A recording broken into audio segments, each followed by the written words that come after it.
હર હર મહાદેવ। બધા પારિવારિક મિત્રોને તમારા બધાનું અમારી આશીર્વાદ જ્યોતિષ ચેનલમાં મિત્રો હાર્દિક સ્વાગત છે। મિત્રો, હંમેશા માટે ધાર્મિક માહિતી અને હંમેશાનું પંચાંગ આપની આગળ અમારી ચેનલમાં રજૂ કરવામાં આવે છે અને અમારી ચેનલમાં અલગ અલગ વિડીયામાં ભગવાન શિવજીની પૂજા કેમ કરવી, કઈ રીતે કરવી, શું ધાન્ય ભગવાન શિવજીને અર્પણ કરવું તેના વિશેની માહિતી અમારી આશીર્વાદ જ્યોતિષ ચેનલમાં મિત્રો રજૂ કરેલી છે। અને આરોહાર મિત્રો, રુદ્રાક્ષ પહેરવાથી શું ફાયદા થાય, કેટલા મુખી રુદ્રાક્ષ કઈ રાશિવાળા વ્યક્તિઓએ પહેરવો તેના વિશેનો વિડીયો પણ અમારી આશીર્વાદ જ્યોતિષ ચેનલમાં રજૂ કરેલા છે। તો મિત્રો, એકવાર અમારી આશીર્વાદ જ્યોતિષ ચેનલની મુલાકાત કરજો।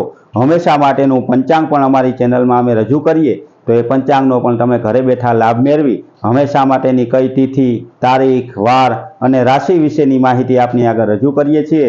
હંમેશા માટેના દિવસનું મહત્વ પણ અમે અમારા પંચાંગમાં કહીએ છીએ મિત્રો। તો અમારી ચેનલની એકવાર મુલાકાત કરી અને તમે બધા વિડીયા જોઈ અને મિત્રો સબસ્ક્રાઈબ કરી અને અમારા આનંદમાં વધારો કરજો। બધા મિત્રોને હર હર મહાદેવ।